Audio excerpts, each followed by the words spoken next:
नमस्कार मित्रांनो, मी ॲडव्होकेट दीपक मनसरे. आज तुमच्या समोर एक विषय घेऊन आलेला आहे.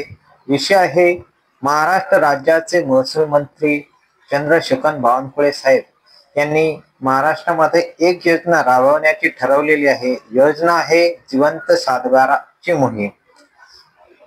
ह्या मोहिमेच्या संदर्भात मी तुमच्या समोर आज माहिती सांगण्याचा प्रयत्न करणार आहे. आपला चॅनल सात मराठी कायद्याचे हा चॅनल सातत्याने नवीन महसूल विषयक व कायदेविषयक योजना असेल किंवा कायदा असेल या संदर्भाची माहिती सांगण्याचा प्रयत्न करत आलेला आहे. महसूल यंत्रणेने बुलढाणा जिल्ह्यामध्ये 1 मार्च पासून एक योजना राबवण्यात आलेली होती. योजना अशी होती, ज्या व्यक्ती मृत झालेल्या आहेत 7/12 वरून मृत व्यक्तींच्या वारसांची नाव रेकॉर्ड ऑफ राईट सर्व्ही लागलेली नाही असे प्रकरण बुलढाणा जिल्ह्यामध्ये प्रलंबित होते. ते जास्तीत जास्त प्रकर्षाने सोडवण्यासाठी जिल्हाधिकारी यांनी ती योजना राबवलेली होती. हीच योजना महाराष्ट्र शासनाने संपूर्ण महाराष्ट्रात राबवण्यासाठी ही मोहीम राबवलेली आहे. त्या मोहिमेला नाव दिलेलं आहे जिवंत सातबारा मोहीम. 7/12 वरती मृत व्यक्तींची वारसांची नाव रेकॉर्ड ऑफ राईट सर्व्ही झालेली नाही. त्यामुळे कर्ज घेताना तसेच दुसरे काही प्रकरण करत असताना शेतकऱ्यांना अडीअडचणी येतात. ह्या अडीअडचणी सोडवण्यासाठी प्रकर्षाने वारस नोंद झालेली नसते. ही सोडवण्यासाठी महसूल यंत्रणेने ही योजना राबवण्याचा प्रयत्न केलेला आहे. ही योजना 1 एप्रिल पासून ते 10 मेच्या दरम्यान राबवली जाणार आहे. काय आहे या योजनेची संकल्पना आपण थोडक्यात समजावण्याचा प्रयत्न करणार आहोत.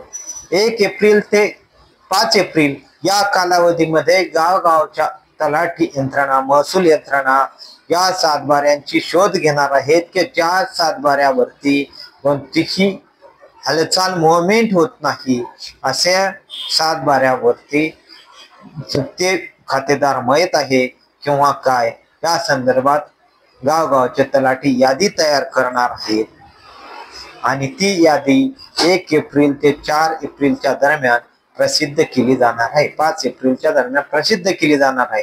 त्यानंतर 6 एप्रिल ते 20 एप्रिल या कालावधीमध्ये ज्या सातबाऱ्यावरती वारस नोंद झालेली नाही अशा सातबाऱ्यावरती वारस नोंद करण्यासंदर्भात ज्या कोणी वारस आहेत त्यांनी त्या संबंधित यांचा मृत्यूचा दाखला, वारस दाखला, सरपंच आणि ग्रामसेवक यांचा दाखला द्यायचा आहे.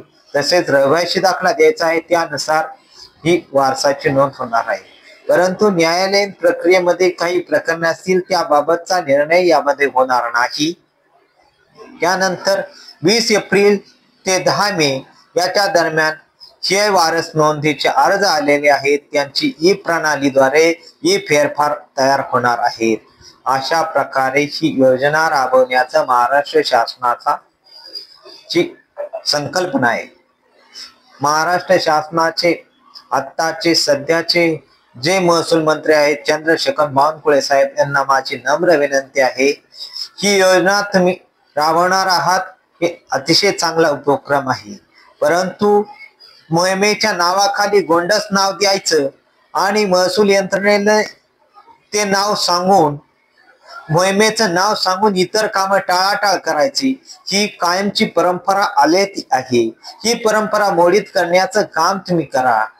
तुम्ही या अगोदरही एक शेत पाणंद रस्त्या संदर्भात योजना राबवण्याचं ठरवलं होतं.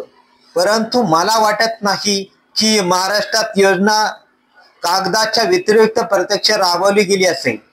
माझ्याच तालुक्याचा वरून मी सांगतोय, माझ्या तालुक्यात एकही असा रस्ता या शेत पाणंद रस्ते खुले करण्याच्या अध्यादेशाप्रमाणे खुला झालेला नाही.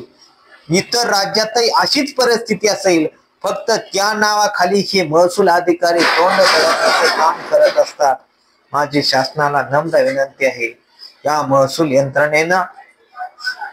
यंत्रणेवरती तुम्ही प्रत्यक्ष कामकाज करणार असाल आणि प्रत्यक्ष योजना अंमलात आणणार असाल तरच ती योजनेचा गोंडस नाव द्या, अन्यथा देऊ नका.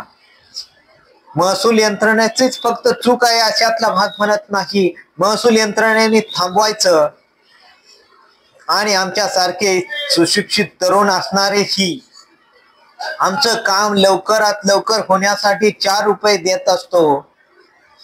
यांनी त्या पद्धतीचा रेटच ठरवून टाकलाय. वारस नोंद करायची 5,000, वाजा कमी करायचा 500 रुपये. अशी यंत्रणेने जर महसूल यंत्रणेने अशी लोकांच्या छबी निर्माण केलेली आहे, पैशाशिवाय कोणतंही काम होत नाही. असं जर चालत राहिलं तर हा माझा संपूर्ण देश महाराष्ट्र हा भ्रष्टाचाराच्या विळख्यात पूर्णपणे संपून गेल्याशिवाय राहणार नाही. माझी शासनाला नम्र विनंती आहे, तुम्ही ज्या योजना राबवतायत त्या कागदावरती दाबू नका, तर प्रत्यक्षात अंमलात आणा. तरच त्या गोंडस योजनेचं नाव द्या. एवढंच मी म्हणेन आणि थांबतो.